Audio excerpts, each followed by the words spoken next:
Welcome to the Women's Connection. I'm Barrie-Louise, your moderator.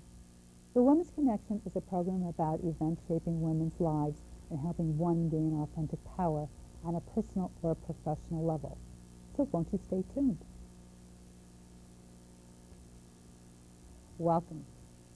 We all have power over our bodies, and it is up to us not to let somebody else take it away from us, including the doctors. My one guest is a woman who has survived breast cancer, which spread to her liver, and survived it.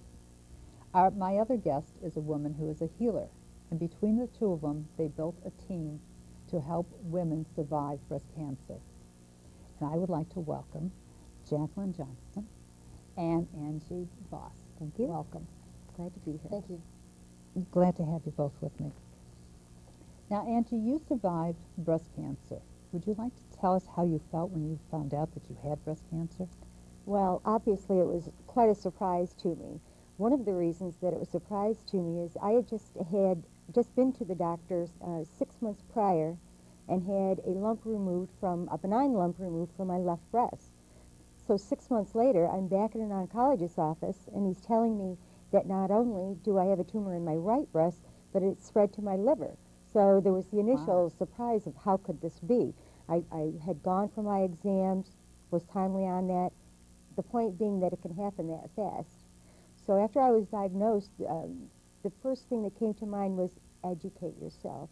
Learn as much as you can about your own prognosis, your own diagnosis. And so what I did is I was very fortunate. I had a very good friend, Betty, who was just undergoing treatment herself for breast cancer. I knew she was a very strong woman and that she had a lot of information.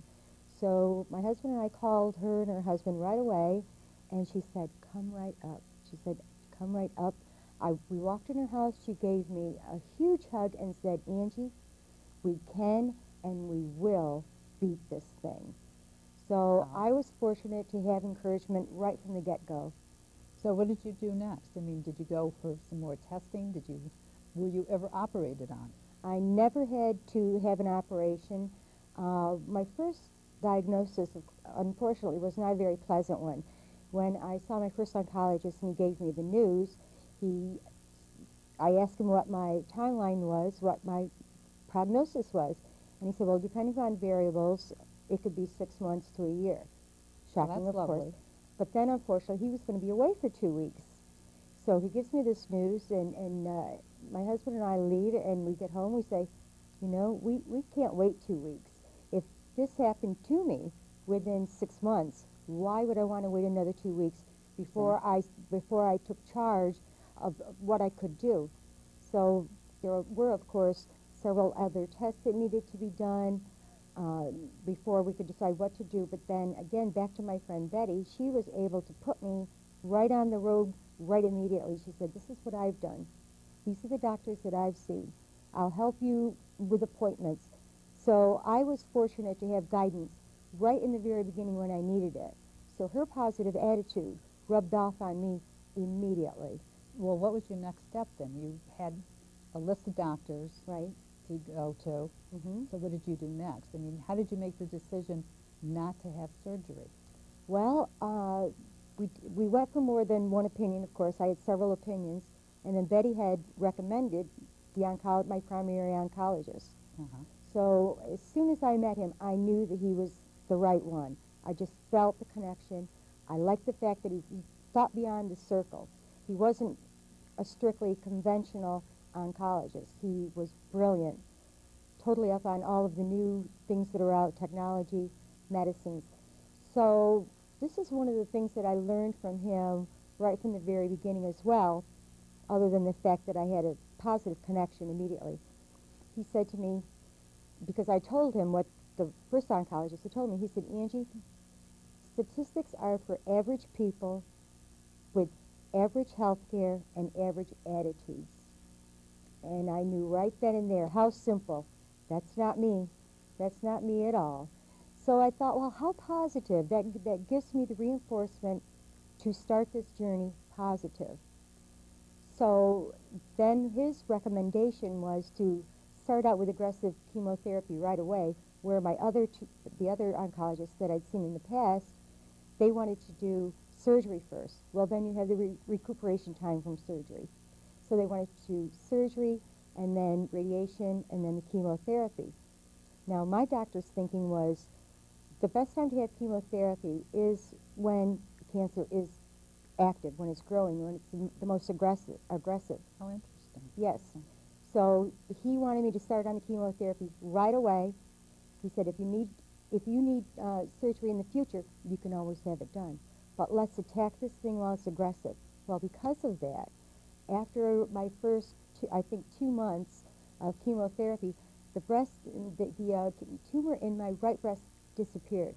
Wow. That's And pretty that's amazing. when the tumors in my liver started to shrink. So I never had to have surgery. Now, what else did you do? You built a team. Yes. Okay, so you have your oncologist, and you had Betty, and you had your husband. And my husband and family, which are very important because they love you, they want to help you. They feel helpless when all this starts. They think, oh, you're injured and there's nothing I can do for you. Well, there is. What you can let them do for you is love you and support you, because if you let it happen, it gives you great strength, great strength. So I had my family and friends. I also had a Chinese herbalist, and so I drink this really yucky drink every single day, but it works. It works. Well, let me ask you something. How do you know it works? Because it hasn't come back, but would it have come back if you didn't? You don't know. Who's to say? I can tell you, though, when I started on the drink, which was not from the get-go, this was several months into my journey. When I started drinking the drink, I felt dramatic differences. Really? And who's to say if it was the chemotherapy or if it was just the amount of time that had gone by or if it was the drink? I personally feel it was the drink. It was That the drink. in combination with the other things. This is the one thing I want to stress, that it takes a team. You can't do this by yourself because you're not an oncologist. Right. You're not an energy healer.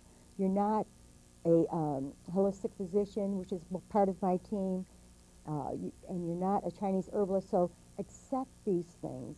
Go out and search them down. See what fits into your team, what you feel comfortable with, and accept them.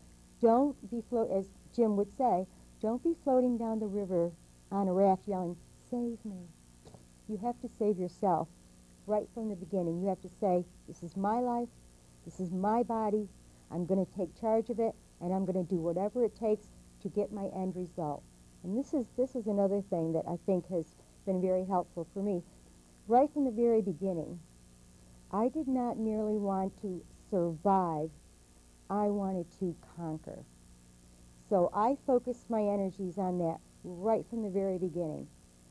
I knew that I was going to be okay. I had this gut instinct that I was going to be okay. I just didn't know how long it was going to take and what I was going to have to do, but I knew I was going to be okay. So I focused on the end result, because the things you do in between are incidental. The chemotherapy, the hair loss that you go through, not that they're not important, but these too shall pass. So focus on what you want to achieve. Don't dwell on things that you can't control.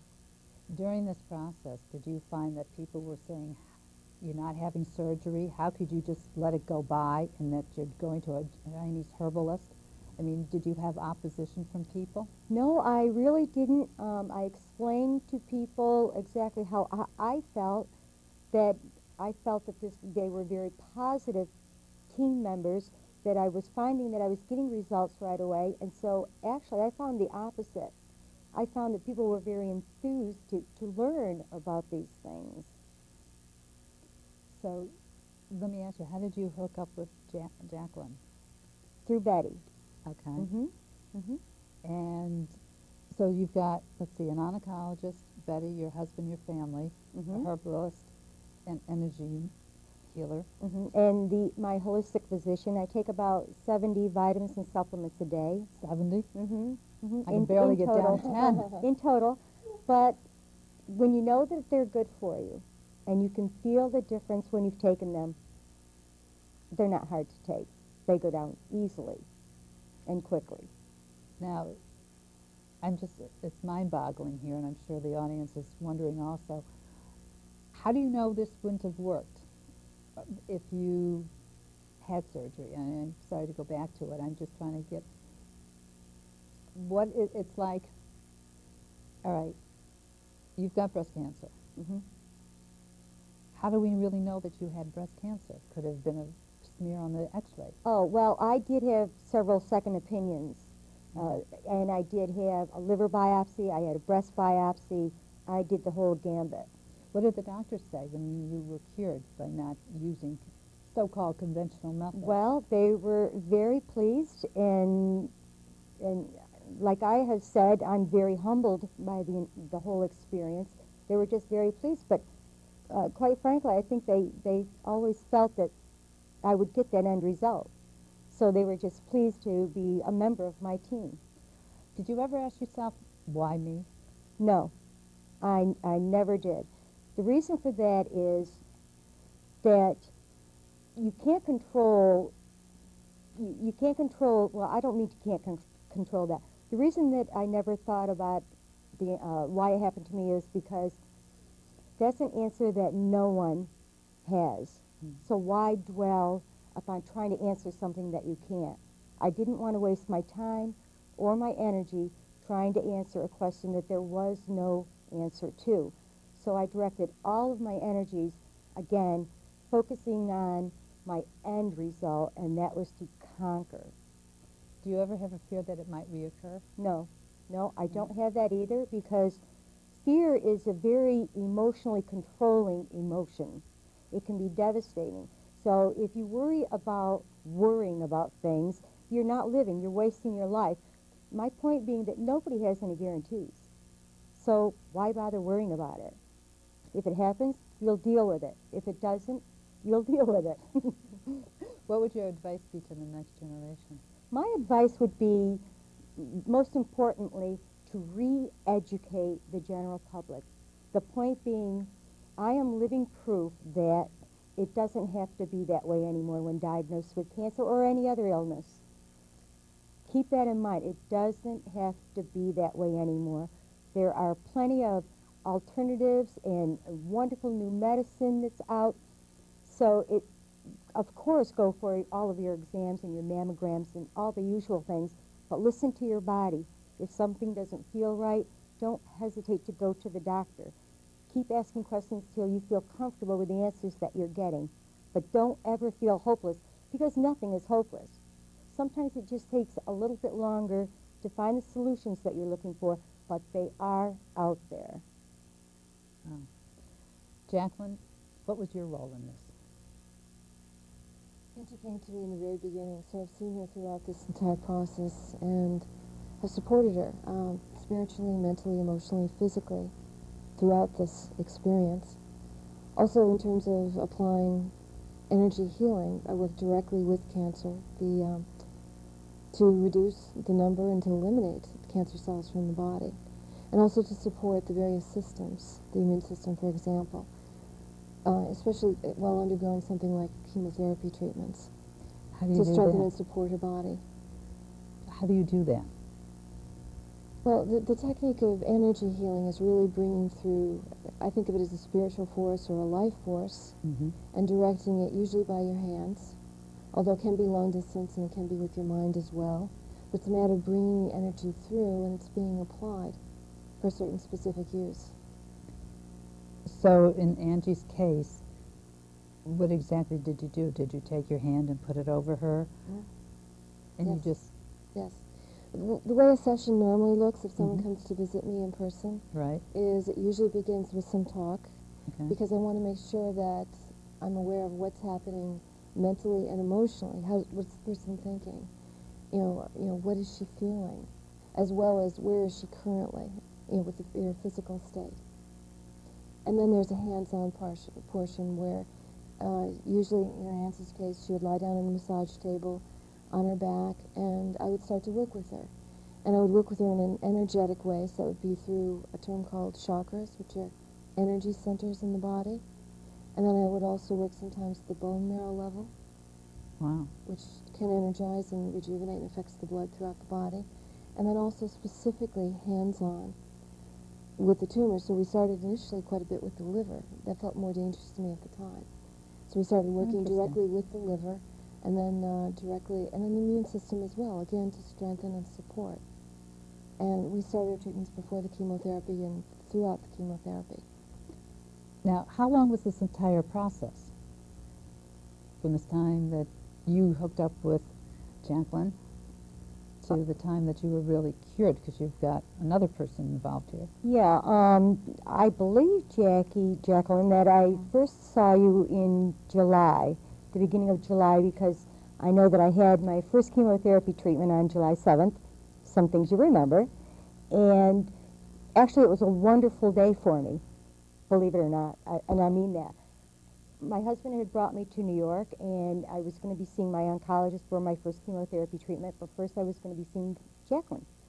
So I went to her home, and we did a healing session, but when I came out of there with such a glowing feeling of strength and empowerment.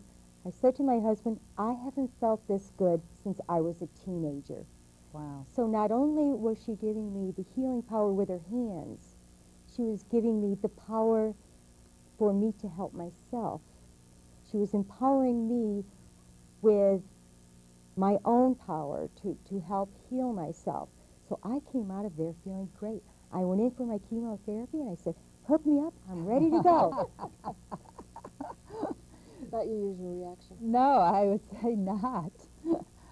Now I forgot what I was going to ask you, because I know you're going to be writing a book, and it's called "I Love My Chemo," Which is like an incredible title to me. Well, because it's so very true.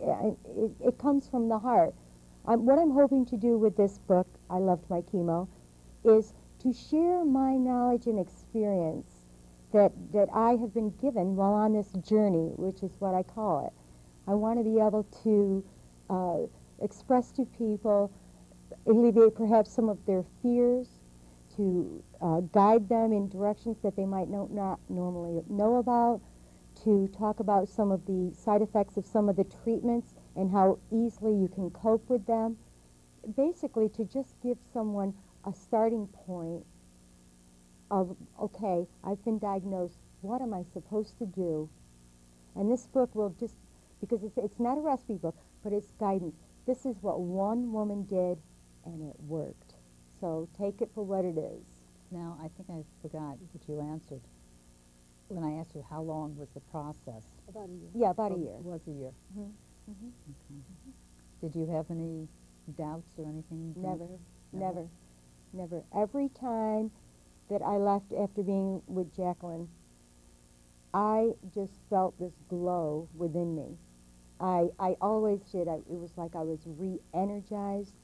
In the very beginning, I literally could feel and envision the cancer leaving my body. Wow. Because I would actually get tingling sensations in the tumor in my breast and in my liver. I would actually get, and at one time, there was actually a heat transfer that went through that was shocking almost. It was hot. It was physically hot. I'm sure you remember that specific time. I'm just overwhelmed on what you're telling me and sharing with our audience. So, I mean, it's like, okay, where do we go next? And Jacklyn, you've been doing this for how long? About 3 years full time. Full time. And this is a gift that you tapped into from the higher powers? Basically, yes, but I think anybody has it and can cultivate it. I also took years of school. I was involved in a healing program for 3 years and was also ordained there as clergy to be able to do this work. Well, I guess that. So energy matters is dissipating. Do you ever, do you heal other people besides breast cancer or cancer patients, or it doesn't matter what your problem is? I mean, I'm not sure the scope of what you do. Basically, I see myself, the reason I named the company Energy Matters is because I basically think it's about energy mastery. It's about transformation. That really can be applied in many ways. Personally, I'm very drawn to the field of cancer. I just feel very compelled to contribute in this area. And it's something that I do well. And different healers do well with different diseases. You know, there's some others that I may not be so drawn to or may not be as effective or effective at all. But cancer is something that I really enjoy working with. I also really like working with bones and tendons and those sorts of injuries. It's a different sort of feeling, but it comes through quickly and easily, and it's a different sort of treatment. And I also do some business consulting. Oh, what a combination. And I have an MBA background and a Wall Street background prior to doing this, and it's a way of including that past, but working with a company is really not different from working with the human body. It's about increasing the energy. The cancer, by its very nature, is runaway cells. They're separate from the whole. The vibration is lower. That's how, even if I pass somebody walking on a street in New York City, I can feel what's happening, because I feel like the energy plummet. I feel such a decrease in the vibration. And what you really do is you meet it, you match it. It's very simple. And then you really work with it, and it almost like it surrenders. And I think adrenal commercials. It just starts to move. And sometimes you're working, and not much happens in the sessions. Other times you're working, the connection's there, the person is really open, receptive, surrendered. It can clear entirely, you know, in moments. So it could be anywhere in between.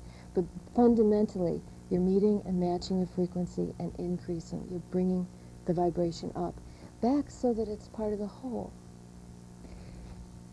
I'm just listening to you also, and it's like, all right, when somebody comes to see you, should they be in a certain state of mind? Should they, I mean, do you have people who come with all these negative feelings that say, oh, I'm just going because somebody recommended and thought I should do it? And my daughter dragged me here, for example. Yeah, right, sure, right. Of course. And you managed to change them around. What is the usual time limit? Okay, now you said it was a year, but is it every week? Is it once a month? What's the frequency? It really depends. It's really case by case. Angie and I work together. She's from out of town. I have a practice in New York City. Angie and I work together. Even that varied, but when she was coming in for her chemotherapy treatments, I always saw her before her chemotherapy treatments. That would be every 3 weeks in the beginning. Yes. And I was also really in touch throughout, because once I start working with someone, they're actively under my care. I mean, I meditate every night, and I'm sort of sending energy, I'm tuning in, I'm feeling where the person is. And there are times that I sensed, you know, difficult turning points, you know, just tune in and be there, no matter what was happening. So it depends. I mean, some injuries are very simple, something like a broken leg. You know, healing can probably happen within a week as opposed to maybe 6 to 8 weeks. If you have some treatments, you know, the earlier the better. It can move very quickly. So that's one type of scenario. Something with cancer, if someone's undergoing chemotherapy, radiation, whatever, you know, maybe once a week would be ideal. But it really depends. So there's no set pattern. It depends on the individual person. Yeah, honestly, it really depends. What else would you like to tell the audience about? I mean, about energy matters. Let's start with that, because it's like an awesome concept. I mean, do you have opposition from people? I mean, do they say, oh, she doesn't know what she's talking about? I find more and more people receptive, but of course there are people that challenges their belief systems. Sometimes it's on a religious front, like, you know, do you think this is of God, or where do you think you get your powers? And it's, you know, we all have these powers. We all have the ability to draw through, you know, the perfection of the spirit into our lives. What can somebody do themselves? Oh, that's a great question. Let me give you a good answer if I can think of one. You know, for one thing, believe in yourself. Don't give your power away to other people. And like Angie was saying, with something like cancer, know your body, trust your body, seek guidance. You know, listen, and, you know, receive that guidance and follow it. You know, that's your greatest truth. That's your greatest experience. And I really see my job as a facilitator. You know, as a facilitator in this process. So I mean, that would be one of the first things to consider. Another thing is, I personally believe in synergistic medicine. Hands-on healing can be done as the only modality. With something like cancer, my preference is really to work with the medical community. I know some very fine holistic physicians and oncologists, and when you work together as a team, there is a tremendous synergistic impact. And of course, I'm including Angie or any other patient or recipient in that mix. You don't know sometimes, what is the reason that someone heals? Is it the chemo? Is it the attitude? Is it releasing a past hurt? Is it the energy healing? Is it the vitamins and the supplements of the detox program? Who really knows for sure? And who cares? Why does it matter? It's when you put together the combination of treatments, and maybe you're building a stronger and stronger base, add one more treatment, and suddenly full healing takes place. Wow. What's the shortest amount of time it took to heal somebody? And what was the longest? Shortest is minutes. Oh, really? Longest, who knows? I mean, I guess the longest session might be a couple of hours or something like that, and over a period of time, like a year is actually a long period of time. But Angie came with fourth stage metastasized cancer. That's pretty severe. The early, it's throughout her system, and her body was somewhat weakened, because of the challenge of that. The earlier, the easier. The earlier someone comes for whatever, the easier it is to make the correction, so to speak. I should get you to put your hands on me, power, just for well-being, just to maintain your health. I mean, being in New York, you're exposed to so many different elements that can be cancerous and whatever, and negative people will also say, people walk in the street, you see them rehearsing their lines, shall we say. Right, right. In the closing moments of the show, what would you like to leave the audience with?